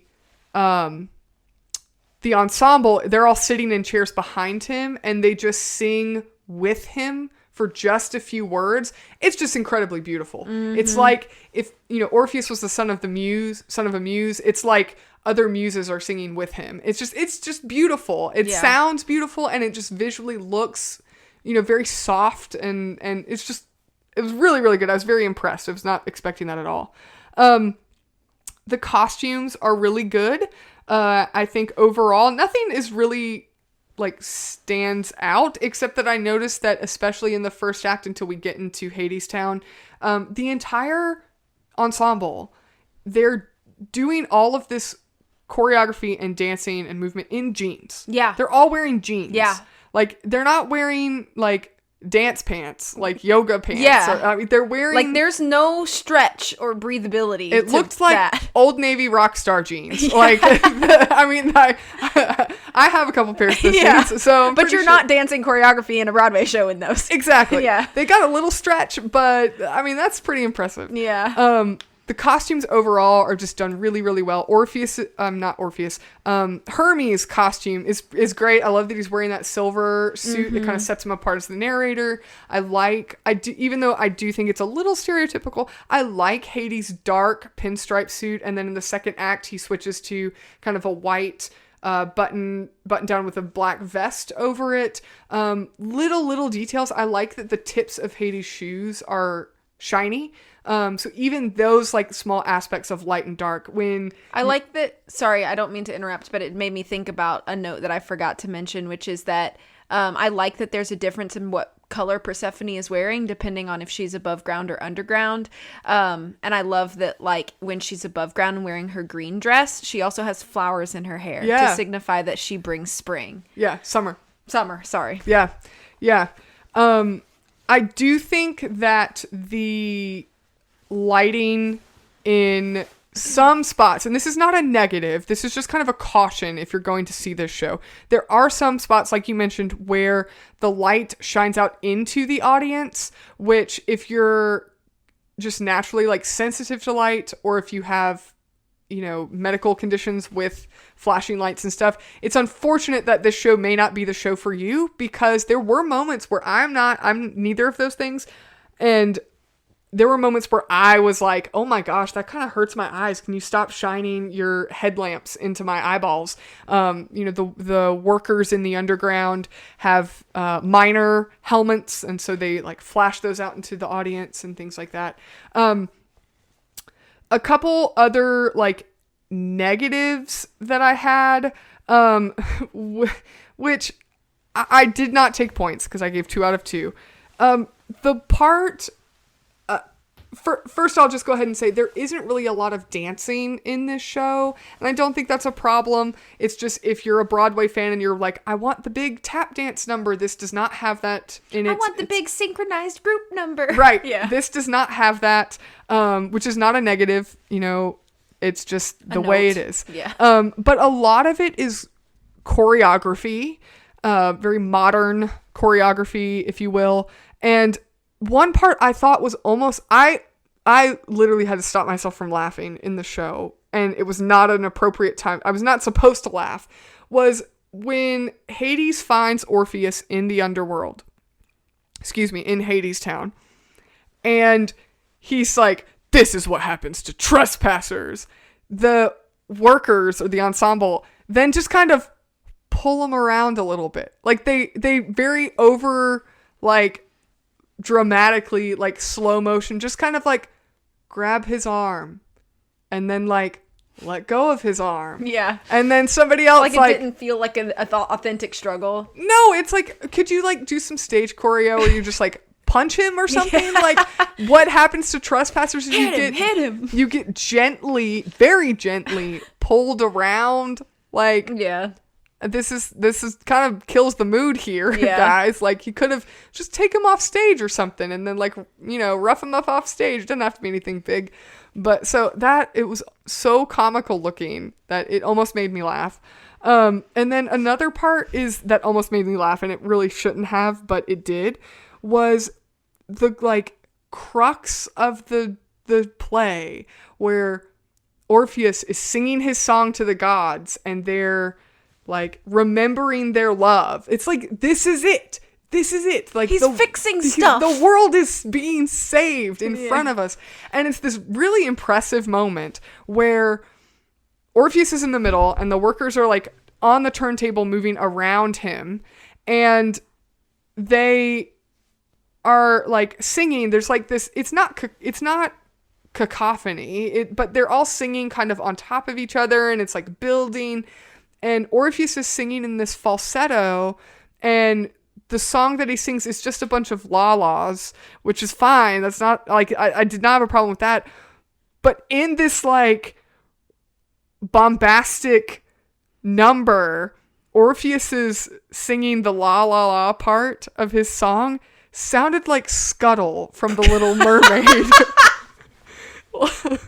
Like, he's singing this yeah, it did. That's exactly what it sounded like. And I almost started laughing again like in the Kiss show. The Girl? Yes. It's like Scuttle. Oh no. He's like, because his Sorry, voice Orpheus. is like building. I know. I was like, did nobody tell them? Like, sounds a little bit like Scuttle from The Little Mermaid. But I don't think that was intentional. Maybe it was just one show. Maybe. But I don't know. Maybe it was just that one show we saw. But it was just like, it was just a little bit, it pulled me out of the moment, if you will. Broke the immersion. But in that same part, I really, really liked the part, and I forgot to mention this when I was mentioning about the turntable. I really liked the number where Orpheus and Eurydice, I think they're in the middle of the turntable, and Hades is walking on the turntable facing the audience, and Persephone is walking on the turntable away from the audience. And so this like juxtaposition of the two of them, just like, I just thought that was visually just very stunning. Yeah. Because this confrontational moment where I think Hades is basically saying, like, sorry, bros, you're stuck down here. Yeah. So it was overall, I mean, just visually, this show is just so good. And I was very, very pleased, because in modern theater shows, and Tori and I wouldn't say Tori and I are like, we're so well versed in theater. Like, we see what we can when we can, and we appreciate it and enjoy it. But a lot of the newer shows that have come out, they're just it almost feels very sterile on stage. It feels like there's a screen that kind of changes when the set changes, and then there's a couple props here and there, and visually it feels like this is just a stage production, and we just don't have the budget to like invest in real physical environments for our actors to be in. And this is not one of those shows. It really feels like you've gone back in time to when everything on the stage was either physically built, or it was a practical effect with lighting and movement. And it's just so refreshing to see. And I think that's what really made me enjoy this show, was just how visually impressive it was. It kind of reminded me of like The Lion King. Like when you watch The Lion King, which go listen to season 1, just everything is really, really there. Yeah. And just such a good use of practical, physical, like, visuals for a theater show. So 2 out of 2 for me. Okay. Fourth category is personal taste and preference. Out of 2 points, I gave this 1. I went in with no knowledge or expectation, and I left satisfied. I enjoyed myself. I enjoyed myself enough to listen to the music afterward. I think that this was due to a few different things. I think obviously the love of the aesthetic and my personal love for jazz, and like jazz influenced music, had a part of that. I think mixing that with like Greek mythology just felt like something a bit new, and interesting. And it was just really enjoyable for me. I don't have a ton to like say about personal taste. It's just, it has a lot of the elements of things that I enjoy very much. I think I would enjoy it more if the delivery of the story had been cleaner, stronger, and had more of like an emotional grab for me. Since those things were missing, I didn't want to give it full points, but all of the things I liked about it, I liked a lot. And since I am listening to the music now, just out for fun, I don't want to say that I don't want to make it sound like I didn't enjoy it. So I figured I'd just split the difference there and just go half points and do 1 out of 2 for personal taste. Yeah, I also gave it 1 out of 2. It just, to me, it was just so refreshing. Just the visuals, the vocal talent, the casting was great. Just it felt like a great, just refreshing show. It felt it felt new and fresh, but it also felt timeless as well. And it was just great I did enjoy it very much. It's kind of a new story or retelling rather than like a rinse and repeat line for line adaptation. I feel like there's a lot of shows now that kind of take whatever video, film, movie, musical is popular or has a good following, and then they just put that line for line on the stage and maybe throw in a few extra songs in there. And this is like, no, this is a fresh new story that hasn't been told in any other medium before. And with songs that you haven't heard before. Again, I did kind of knock a bit of the plot and the characters, but I really would rewatch this musical just for the visuals. Yeah. Just because it was just so pleasing to just watch and listen to. I agree with what you said, like with the songs, like how, yeah, there may not be a lot that are really memorable, but it flows so seamlessly and it flows from one song to the next just really, really well. There's not these weird, like, drastic shifts in tone. So I really would just watch it again just because it was just pleasant. It was pleasant to listen to. It was pleasant to watch. The story may have felt a little weak at points, but it was just really, really good. In the digital age, it's so rare to see live entertainment stay 100% practical. And I love to see something that literally everything we saw was 100% practical. I mean, don't get me wrong. There's like new technology. Sure. They didn't really pull out true Edison bulbs. There's probably LED lights in there, but nothing was fabricated digitally. Right. And it was just really enjoyable to watch. So I wouldn't necessarily, like, if there was a book based on this show, I wouldn't read it. Like, I probably won't really listen to the soundtrack because the songs weren't really that impressive, but to go see the show again, I would absolutely go see it again. So because I don't think I would necessarily say that the story was one of my favorites or the characters were really, really good, I didn't think that it would get full points of personal taste for me. So that's why I gave it 1 out of 2. Okay, fair enough. And then our last category, as always, is creativity. For 1 point, I gave this that full point. I have to admit that mixing jazz, acoustic folk, and industrial music vibes with mythology is a very odd choice, and yet somehow it works as far as like taking something from like ancient Greek mythology and placing it into this new context. I think it was something that I would not have necessarily thought could work, and yet it somehow does. Do I think that the story is necessarily creative? No, but I think that because the aesthetics and music and visuals and just everything being so cohesive, because that aspect of the show is so strong, I have to give it full creative points. It just seems like something that it doesn't quite make sense that it would be as entertaining to watch as it turned out to be. I do think that if this was a category that we gave 2 points to creativity, I don't think I could give it a full 2 points for creativity, simply because I think some of the nuances about the story and the changes and liberties that they made are not necessarily creative. They're more just messy. But because the I guess point threshold is a little bit lower, I still felt it was good enough to just kind of eke out over half a point and fall closer to a full point for me. So yeah, I actually gave it half a point out of 1 for creativity. I think that kind of where I didn't give this full points is because Greek theater is nothing new, and Greek myths in theater is really nothing new. Greek myths put into different storytelling is really nothing new. Go listen to season 1, you can listen to our review of Percy Jackson, a retelling of a Greek myth.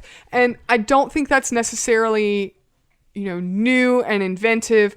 But the way that this Greek myth is told is so fresh in the realm of theater.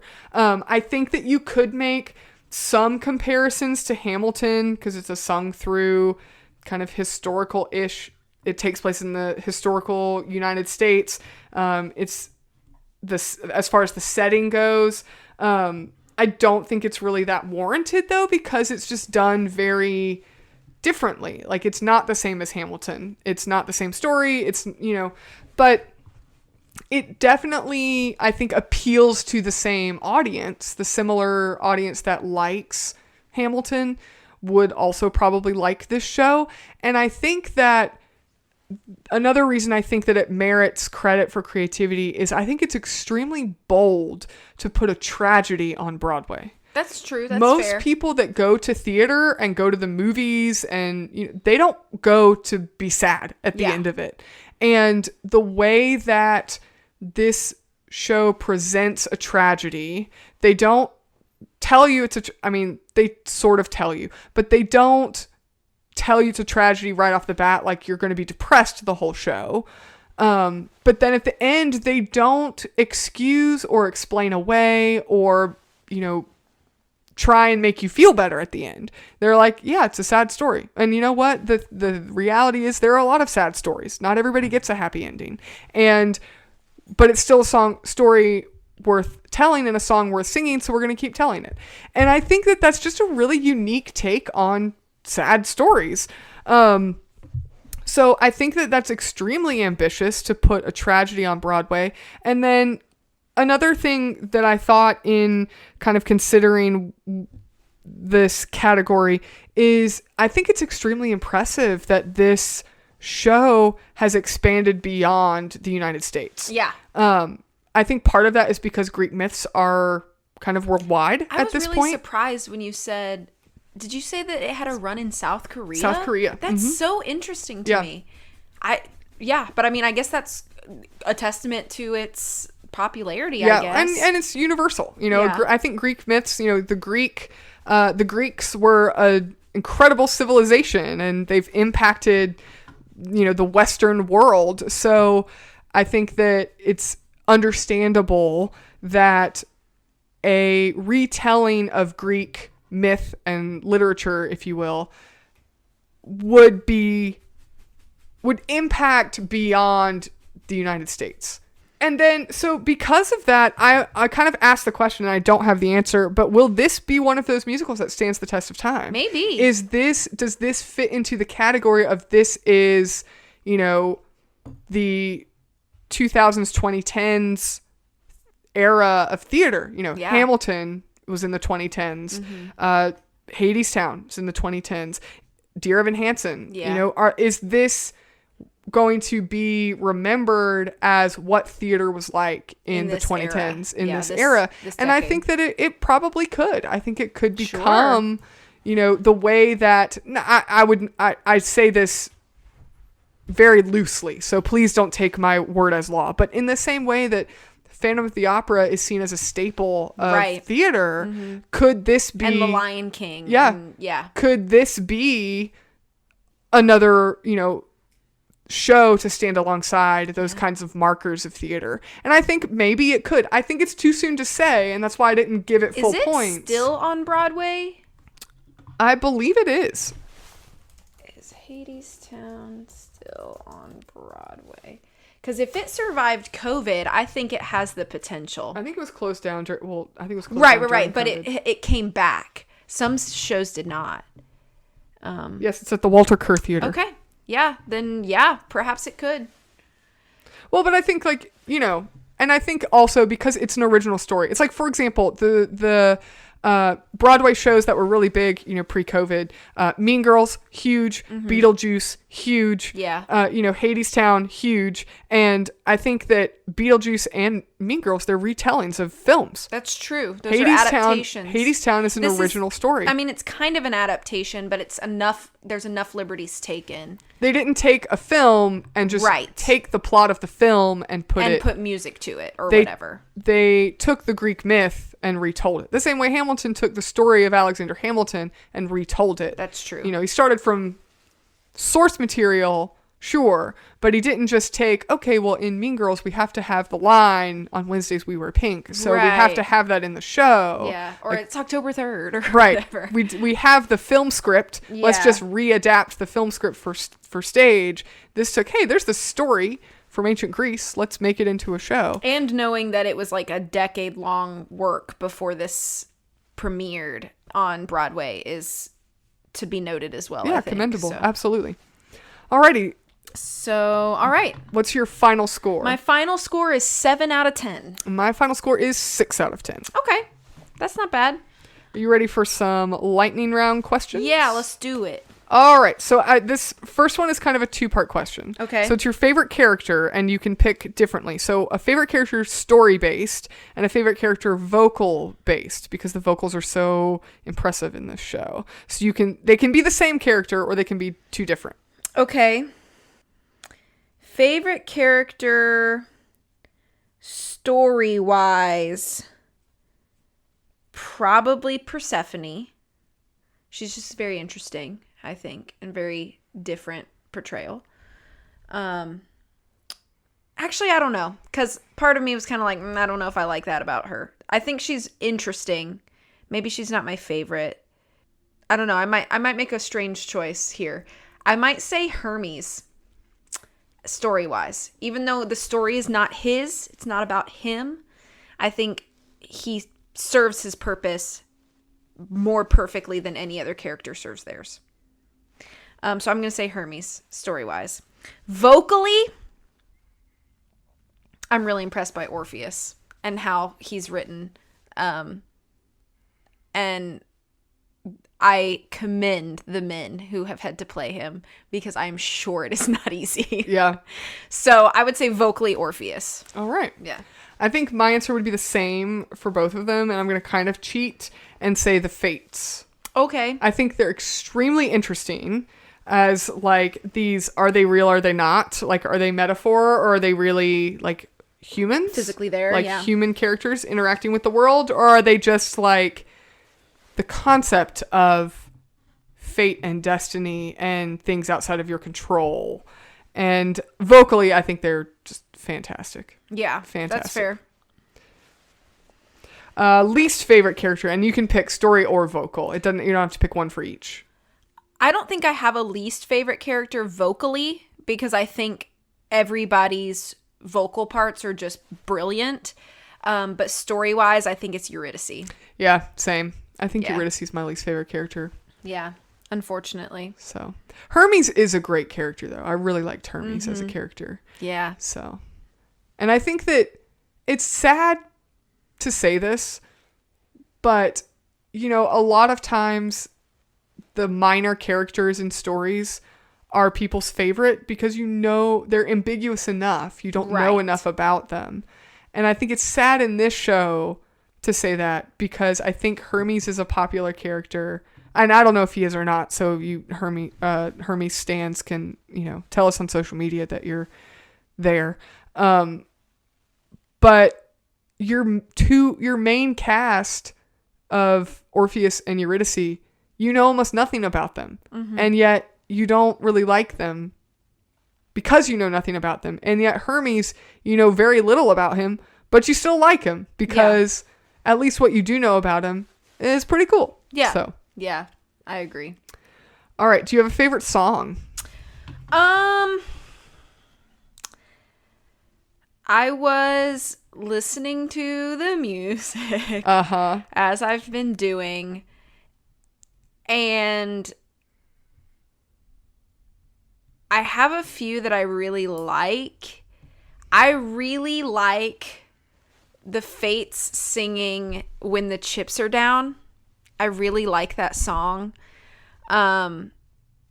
Wait For Me is a beautiful song on its own, so I want to give it an honorable mention, but When the Chips Are Down is really fun.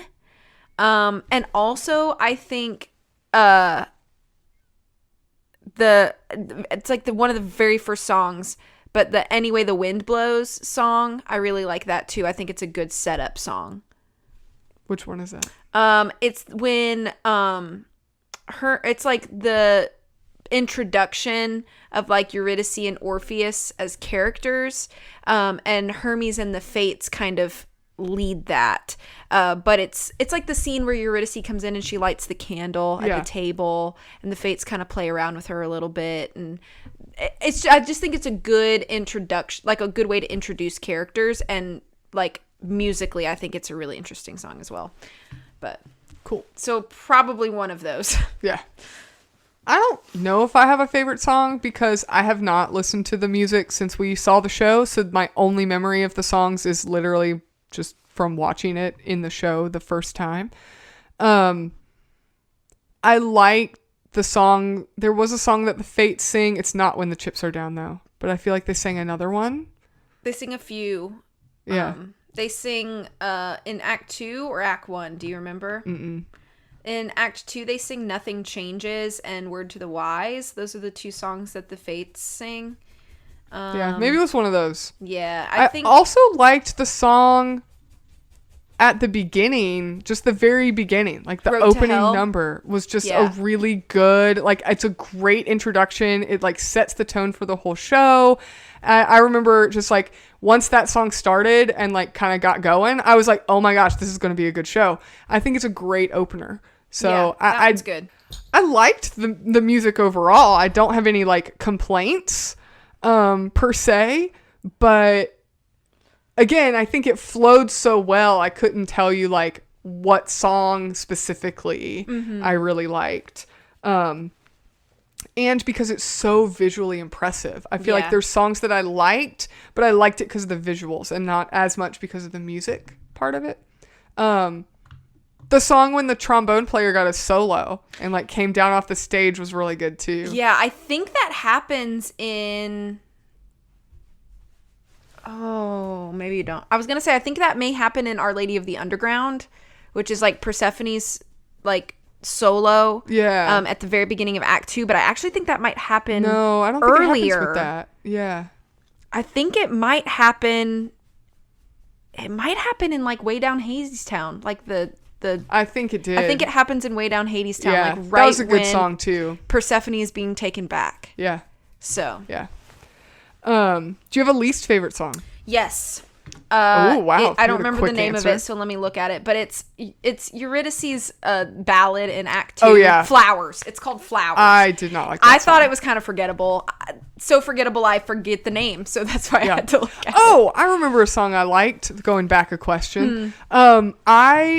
I thought the lyrics in when Orpheus sings the wedding song. Yeah, it's called Wedding Song. I thought the lyrics were just really cute. They are in cute. That song. It is very cute. It was just really cute. I would like it more if they hadn't just met. Right. Or if they like then built onto it a little more, or like, you know, went in a little deeper than that. But I thought the lyrics when I was we were very listening, cute. It's very I was like, romantic.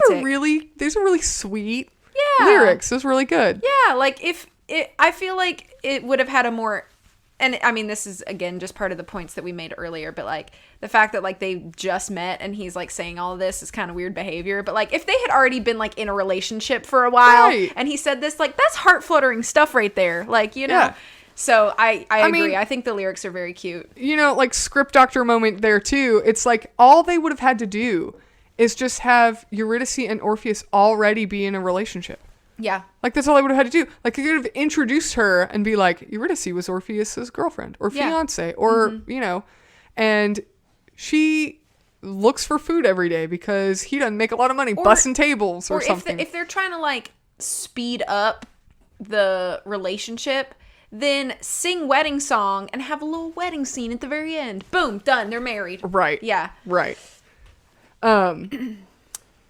All right, least favorite song, Eurydice's song. That's mine as well. I was like, this is kind of boring. It's not that she sings it bad. It's just kind of forgettable. Yeah. Yeah. It kind of feels like a filler. I don't know. When does that take place in the show, too? It's very early in Act 2. So Persephone sings Our Lady of the Underground. Then they have a reprise of Way Down Hadestown. And Eurydice kind of realizes how, like, lonely and boring it is down there. And that's another reason I didn't like it. I was like, well, you picked this. Yeah. You chose this. Yeah. So. Like, I don't feel sorry for you. All right, next question. Do you have a favorite visual moment? I think it's the swinging lanterns in Wait for Me. It took my breath away when I saw it. And I think there are a lot of really visually stunning moments, but that's like the one that's like ingrained in my brain. And just watching them swing out like that and see like the light because it's like softer light in those lanterns, but just seeing like how it changes like the shape of the shadows as they move was just really, really beautiful, I think. Yeah. I think mine is when just the whole part when Orpheus is walking on the turntable, walking out of the underground with Eurydice, and I was not expecting it at all, but when the Fates all come out with the lanterns and they just like seemingly appear out of the fog with those lanterns, that to me was just absolutely incredible. And it just felt like I know I keep saying this, but it just felt like old theater again. Like this is using just like the tricks of the trade to like have people appear out of nowhere, and I just really, really liked that whole moment. All right, next question. If you could change a character or plot component, what change would you make? I mentioned this earlier, but I'm going to use it as my answer. I think if they had Eurydice die, like starve to death in the winter, as Orpheus is focused on his music, and that's his realization that brings him out of focus, I think it would have changed the dynamic of what followed from that point forward. Yeah. And I think if I would say that, or since you've said that, I'm going to pick a different answer. If they took Eurydice out and the story was about Persephone and Hades falling out of love, and Orpheus like rekindles their love, if you will, and Eurydice isn't even in the story at all. Fair. Just take the Eurydice part of the myth out. Fair. Or in addition to kind of yours, just having the underground, the Hadestown be the land of the dead. Yeah. I think that's a huge, like, if they just changed that one thing so that Eurydice was dead, then it would just change a lot of things. All right, last question. If you could tell another myth, folklore, or fable in this setting and musical style, what would you pick? Ooh, what a question. You know what would probably be cool? Like a cool fable. It's not a Greek myth, but like a fable that could probably do really well in like a jazz post-Depression era context. Something like King Midas's Touch. Ooh. Wouldn't that be kind of a cool thing? Because like you're coming out of like the Depression and like things are finally starting to flourish again as far as like economically. It could be really interesting to have some like a King Midas character, and just like the his greed and like love of like hunger of money. Yeah, like I think that could do really well, and with like a jazz kind of style, like musical. Yeah, that's a good answer. That was the first thing that came into my head. So. Yeah, I wrote these questions and I didn't think of a question before. I didn't think of an answer before I asked it just now. So I think a good one that would fit, I'm going to go like American, like folklore or, fake lore, if you're really, think that that's what it is. It might be. I don't know. But the story of John Henry, when he races the steam engine. Oh. And like set that with the jazz blues kind of feel to it. Interesting. And just like expand on the story a bit, Fill in some of the gaps. Yeah, fill in some gaps, make, keep the ending the same if you want to, but, But build his relations and his expand the lore a little bit. Yeah, that could be neat. And then just tell it in the same like time frame and the music that would style. work, especially because train travel was so huge around that time. Yeah, exactly. Alrighty, any final thoughts? No, I think I have said everything I have to say. All right, fantastic. Well, thank you guys so much for joining us on this episode. We hope you had a good time. We did. If you didn't, or you did, feel free to tell us. Leave us a 5-star review on this podcast if you like, or, if you didn't like it, you can leave us less than 5 stars. That's fine. We will read them. Either way, if you want links to our show notes, our Patreon, social media, and a suggestion box so you can make a suggestion of what you want us to review next, all of that's available on our website at lionandmousepodcast.com. Thank you guys so much for listening, and we'll catch you in the next one. Bye.